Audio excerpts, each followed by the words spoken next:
How do you build a network, run a profitable business, and make an impact? Oh, and have a personal life at the same time? That's the question, and this podcast is the answer. I'm your host, Chaz Wilson, husband, father of five, author of the book 5+1, president and co-founder of Master Networks Inc., a national networking organization.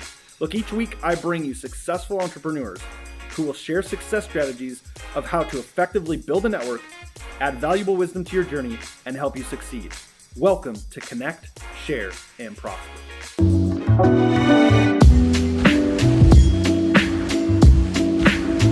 Welcome to the podcast. Got a lot of cool stuff to share with you today. Before I go too far, last week I had Evan Carmichael. We played the recorded opportunity I had to talk to him. And as I was on spring break with my kids last week, which I'll talk about in a second, really awesome. But hey, guys, thoughts and prayers for Evan. He was doing the tour, which I talked about last week, traveling the country. All I know is that he took a fall, and what was posted on Facebook, I shared in our Master Networks page that it appears that he had 2 fractures in his neck. I don't know an update if he's had to have surgery or not. I've reached out to his team to find something out, and I haven't heard back. I'm sure there's a lot going on right now. So keep him in your thoughts and prayers as he tries to, I'm sure, get a handle on what's going on and what that means for him and recovery and all that kind of stuff. So appreciate all the feedback on the podcast. By the way, this is Connect, Share, and Prosper episode number 50. So this is episode number 50 of the Connect, Share, Prosper show. We're going to be talking about a lot of stuff today. This last week, we spent spring break, and we took the family. We packed up the car, 5 kids, drove from the Dallas area to Orange Beach, Alabama. Now, I've never been there prior to this week. It was something that a few friends had said, oh, it's a great place, and it was, man. It was. I hate to even tell anybody because it was like a little secret hideaway we went to. It was really, really amazing. Not a lot of people there. Beautiful white beaches. Spent some time, and any time that you can go play and work at the same time is amazing for me. So I would play with the kids, and we did stuff during the day, and then in the evening I was able to hop on and do some work remote wherever I was. But it was interesting as I was talking to somebody one of those evenings about working and all that, and it's like, so many times we look for vacation to escape from what we're doing, and it's like, I don't escape from anything to go on vacation. I just continue to do what I'm doing, just in a different place, and have fun with it. So if you're looking for that sort of escape, I need to check out, and you probably need to look at everything you're doing anyway. So as a little side note, just want to share that with you. But it was a great time. Glad to be with you. Glad to be back. Let me share something with you about. God, I don't even want to tell you how many years ago it is now, but it's over 20. I'll just leave that. Over 20 years ago now. When I was in high school, my family, we moved. It was when I lived in Minnesota. We moved to a brand new house. My parents built a house. We moved in. And one summer afternoon, I was out with a friend throwing a football around. And, like a lot of kids, although I say like a lot of kids do, my kids don't go outside anymore. I have to push them outside. Everyone wants to be on devices. But we used to go out and throw a ball. That's just what you did as a kid. We went out and threw a ball. And so me and my friend were throwing this football around, and this guy walks up the street. And fairly new neighborhood, a lot of new houses. Didn't know many of the neighbors yet, but we're throwing the ball around. He comes walking up the street, and he says, "What's your name?" And we kind of talk to him, and he's come to find out he's the head football coach at the high school. And he says, "Hey, I don't know who you are. What grade are you going to be in?" I said, "I'm going to be a junior in high school." He said, "I'd really love for you to come out and play football." I'm like, "Well, I haven't really played football before, but I'd love to play." And of course he says, "Well, what position do you want to play?" Like every kid who dreams of playing football wants to play quarterback. I said, "I want to play quarterback. That's what I want to do." And he said, "Well, we have a really good quarterback," which the team did. They had a really good quarterback, same grade. He'd been playing and starting in high school as a freshman, so now he's going into his 3rd year of playing quarterback with the varsity team. And he said, "And by the way, you throw left-handed, and our offense is built for a right-handed quarterback." And I think yes and no, kind of, but what he was really saying is that's the excuse, and that's what I heard was the excuse of why I couldn't play quarterback. Mind you, the other kid who's really good that has been playing for 2 years, I didn't listen to that. I just said, okay, so I throw left-handed, I can't play quarterback. And so he said, listen, if you want to play football, here's how you come register, here's when it starts, etc. And I remember thinking to myself, okay, for the next few weeks, months, whatever it was, I'm going to learn how to throw a ball right-handed. And so I just set out to do that. And I remember when we showed up for the first couple of days of two-a-day practices, what they call two-a-days. So if you haven't played football before, if you have, you know what 2 days are. Hell Week, sometimes referred to. It was 2 weeks of 2 practices a day. And so you'd have the morning practices, which were great because you kind of got into it. It was hot, but not terribly hot. And you had a break kind of 2 or 3 hours, and then you come back.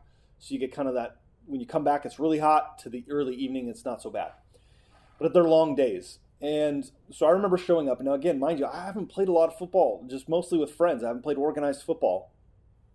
And I show up, and they kind of divide everyone up, right? First couple hours are just drills and speed testing and how fast are you and can you catch a ball and all that kind of stuff. And then they start to divide people up. Maybe it was day 2 even. And I remember this part really clearly. They said, okay, quarterbacks and receivers and running backs go over there. And I'm like, okay. So I just wander over there. And they said, okay, quarterback's over here. Now there's 2 kids that went to where the quarterbacks were. And again, there's the starter who's played. Great guy. Got to know him really well. Enjoyed playing with him. And another young man who is a grade lower than us.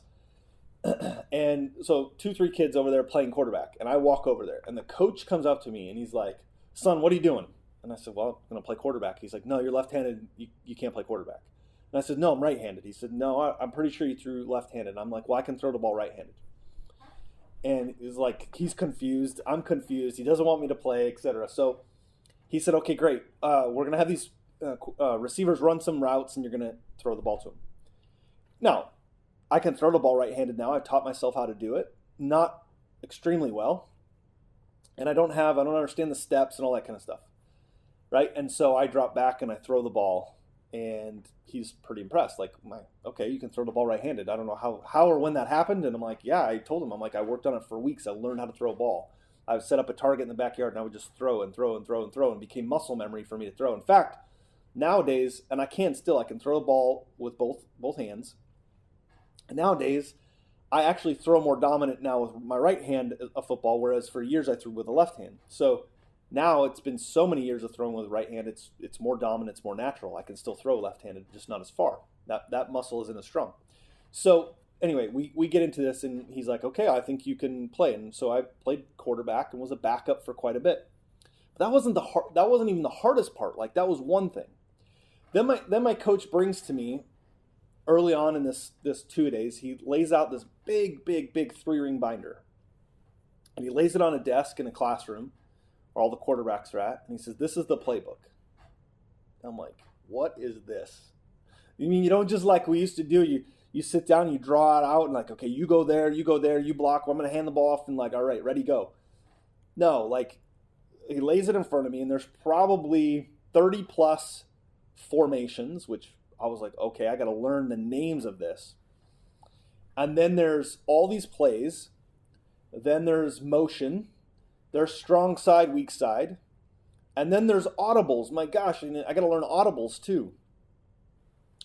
And I remember the first 2 weeks just being massively overwhelmed. And so it makes me think, like, in business is very similar. Like, in business, there's all this stuff you have to do and all these things you have to learn, and it's overwhelming a lot. And in fact, if you look at the playbook, it's very much like the book that's over my shoulder. If you're watching this, if you're listening to the podcast, recording my book 5+1, right? It's very much like that. Okay? That's the playbook.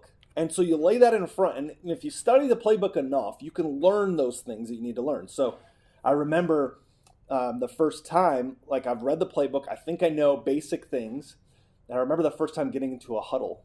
That was a whole new experience. I had to learn how to do that, right? And so again, you might know the business playbook, but you get a team, you hire employees, or you work with vendors or partners or whatever it is, and you get them together in the huddle, and you got to learn how to lead them. They're all looking at me, right? It's kind of this U shape. I'm down on one knee, and they're all looking at me for the play. And that was really a great leadership opportunity. Now, I've studied the playbook, but now I have to be able to articulate what the play is to the group. And there's a way to do that. right? There was an organizational method to the way to do that. So I might call out the right play in the wrong order, and they're all going to go different directions. So I have to do it in the right order, right? And so for us, it was the formation, the play, the formation, the motion, the play, and then I could get to the line, and then I had a cadence that I went through, right? Which told everyone when to go and what down and which direction, and then I could audible based on the defense. It was a lot to learn, right? Now, the only way that it worked and why I was able to be a pretty good quarterback in high school, and in fact, we were such a good team that I often played most of the second half, and so I played a lot. And I also played safety on defense. But why were we able to do that? See, I had the playbook, but what I was missing was one of the key parts.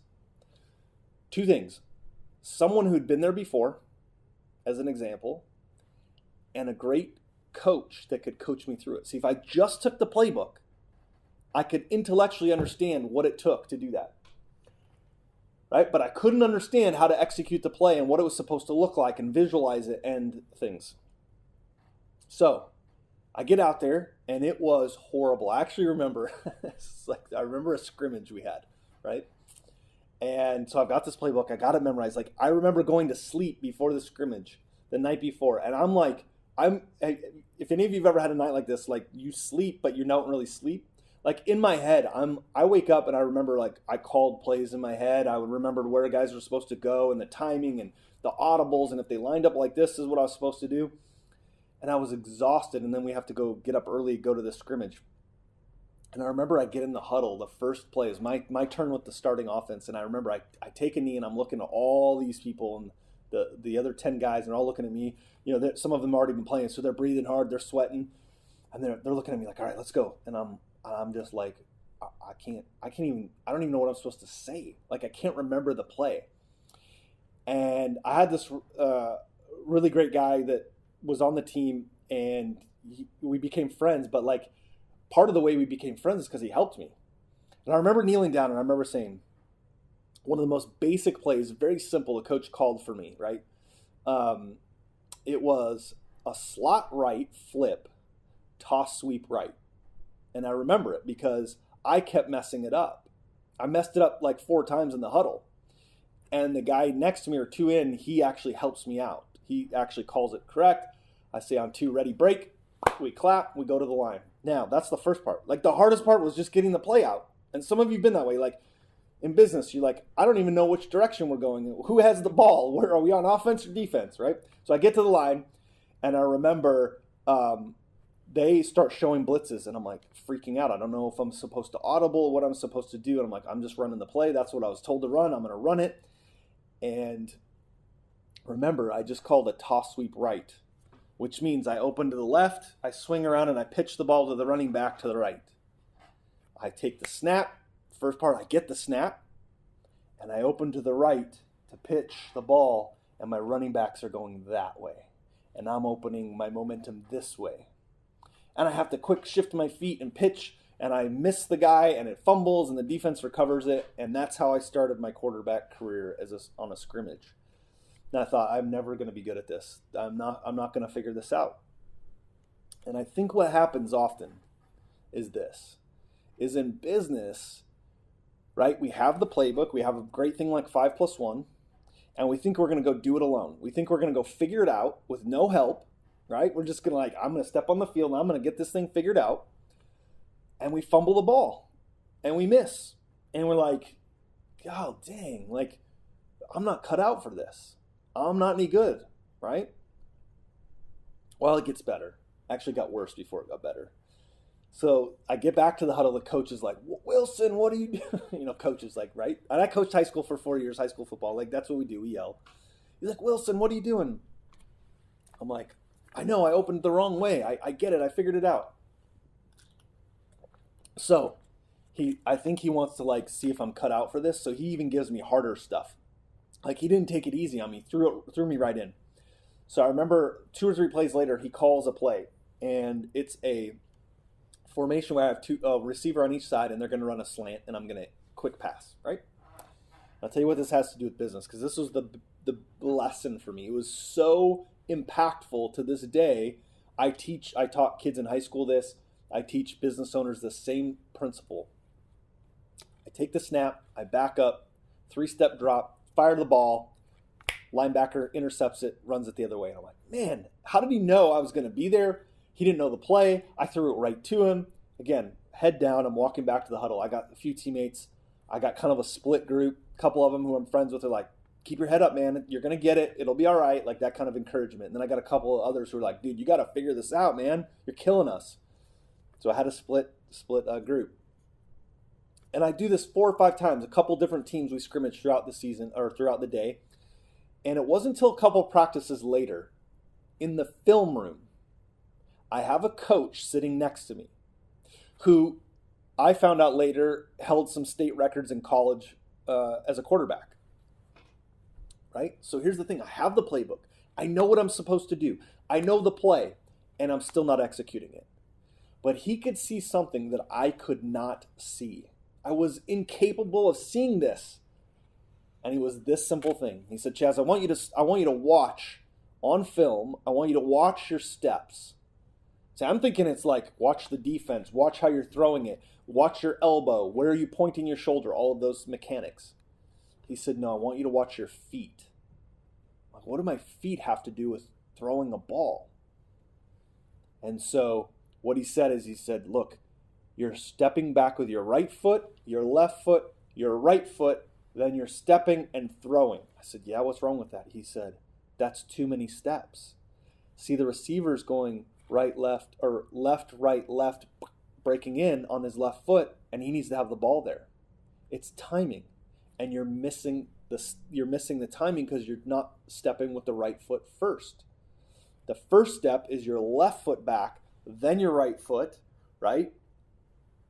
So I go left, right, push off, and throw. See, I was actually taking physically 3 steps, but I wasn't counting for that step forward as a step.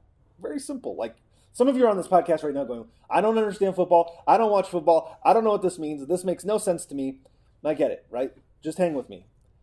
It was that simple thing that when I would step back with my left foot, then my right, and go forward with my momentum to throw the ball, my timing was on. I was hitting those guys just as they broke with the ball. They would step out, catch that ball upfield.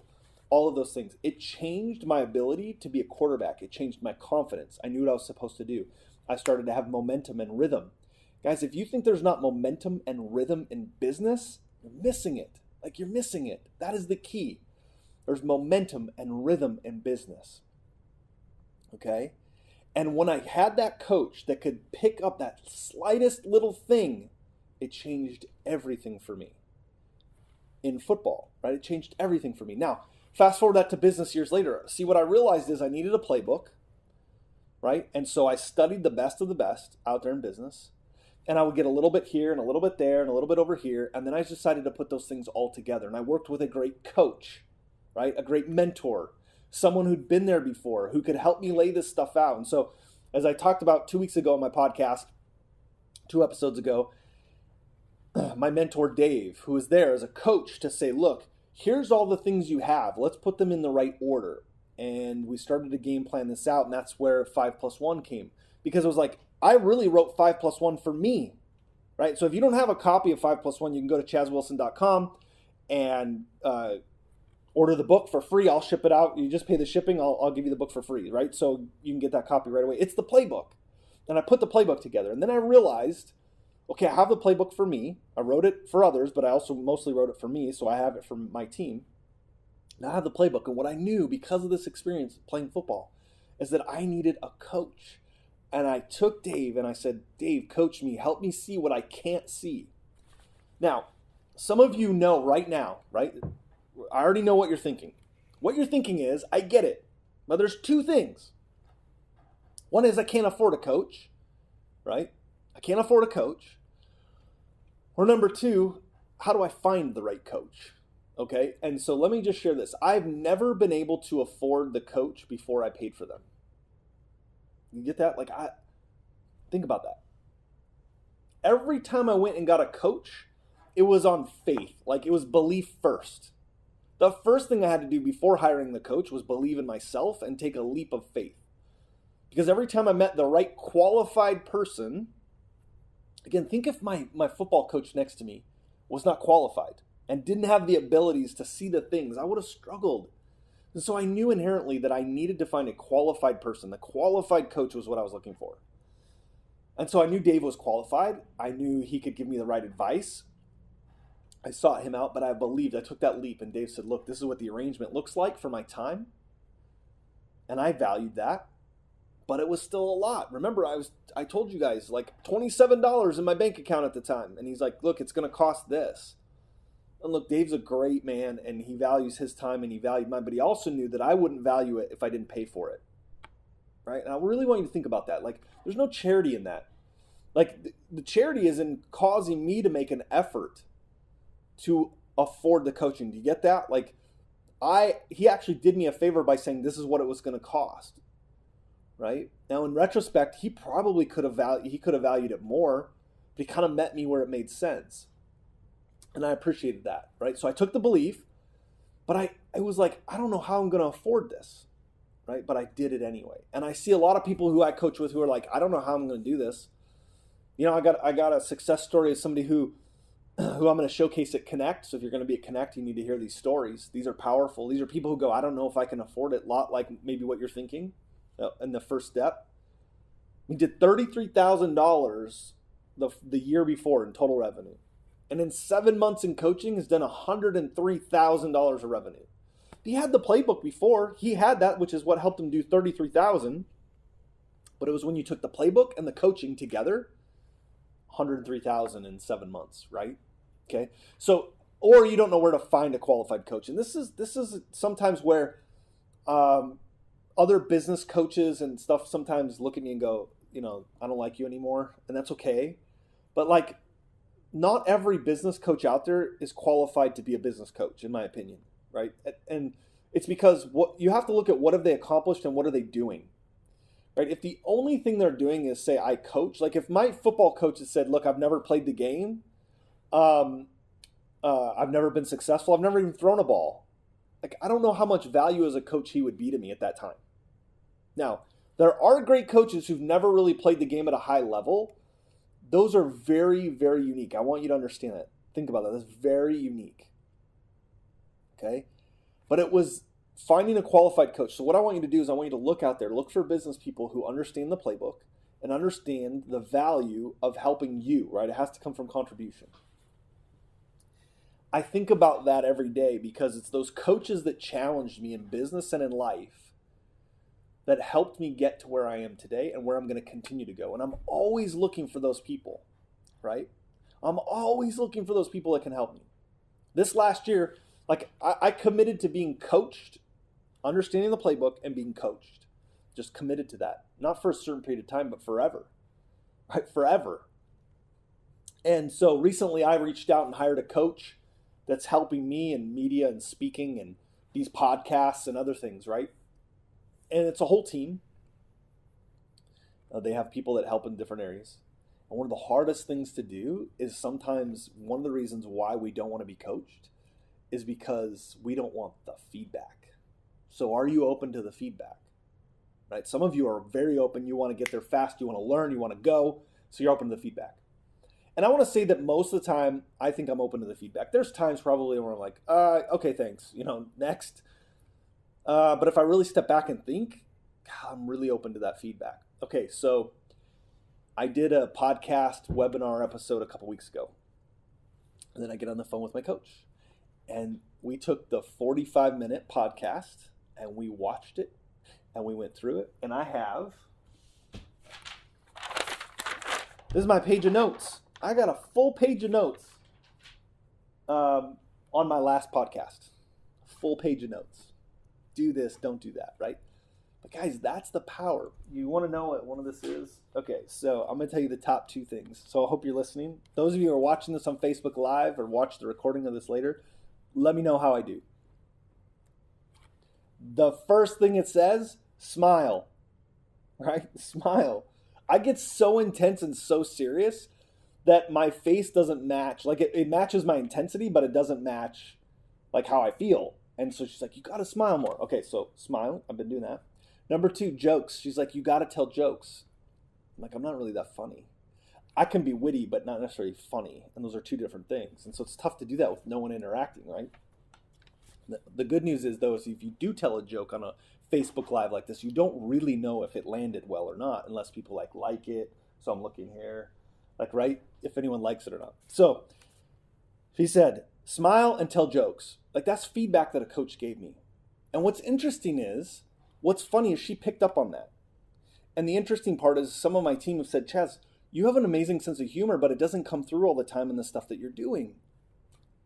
So that's feedback and from my coach. So guys, here's what I want you to take from today. Is that in business, it's tough. It's overwhelming. It's like sometimes you get into business and you're like, I don't even understand the language.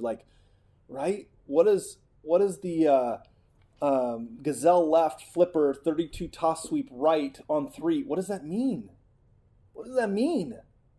I don't know in business. I mean, I did a workshop one time and I kept saying P&L, P&L, P&L, and lady finally raised her hand. She's like, I'm sorry, I'm new to business. What's a P&L? It's a profit and loss statement. And she felt embarrassed because she didn't know what a P&L was.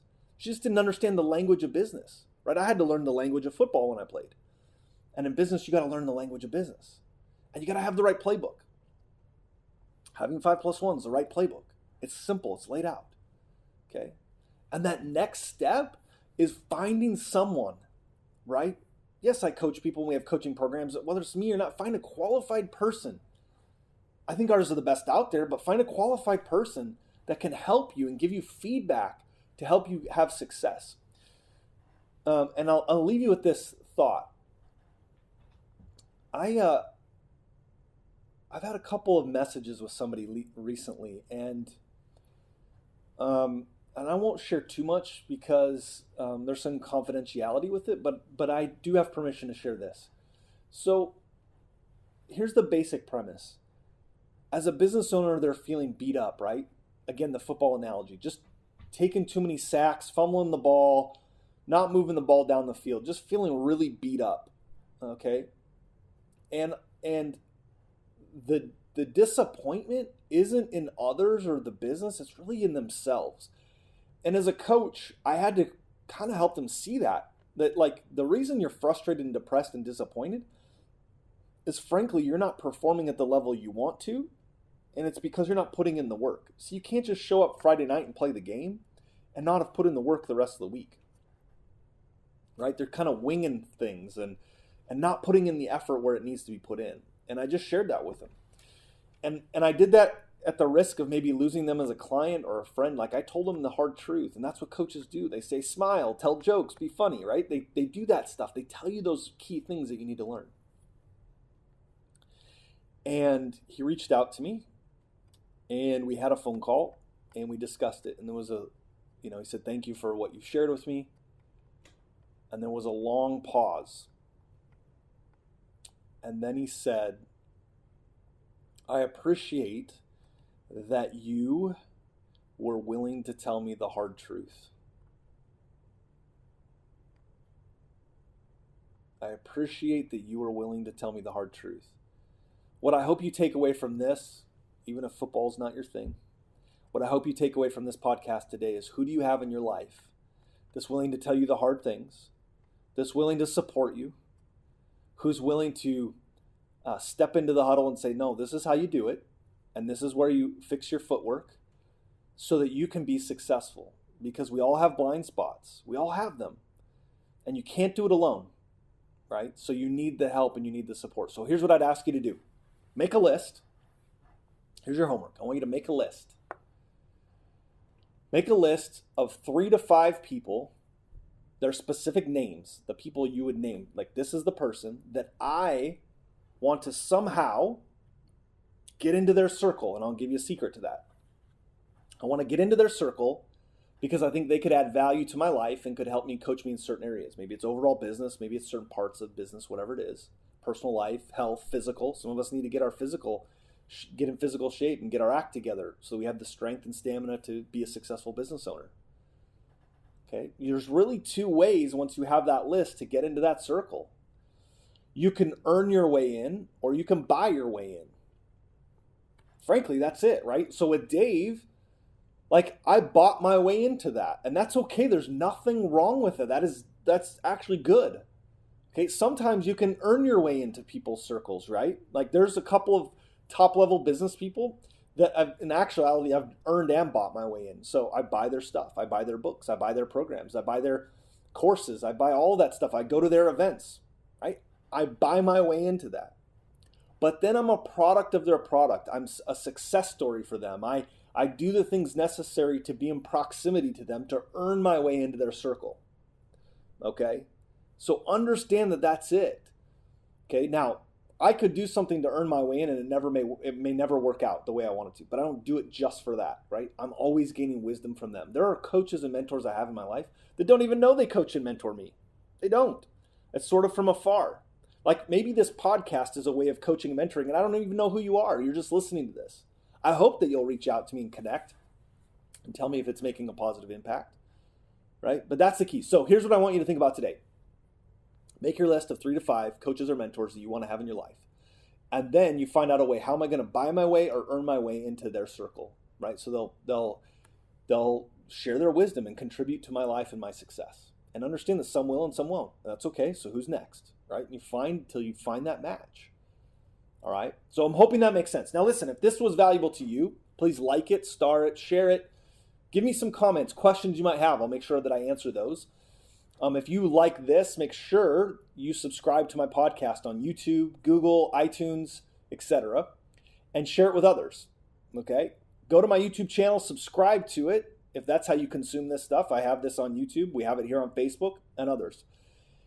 Now, I'm going to be bringing you some additional guests who are going to share some great wisdom with you, and those will be on some future podcasts. Some of them, because they're busy schedules and their travel, that's a few weeks out, a few months out, but I have some coming to you really soon. So make sure you stay tuned to this episode or these podcasts of Connect, Share, Prosper. Now remember, all of this, you are only one relationship away from changing your future. So if you're struggling with what do I do next? How do I figure it out? You're one relationship away. And it might be, I have a hunch, it might be one of those 3 to 5 that I asked you to list out today. One of those relationships might be the relationship that changes your future. All right, everybody. Thanks for a great podcast. Be well. We'll talk to you soon.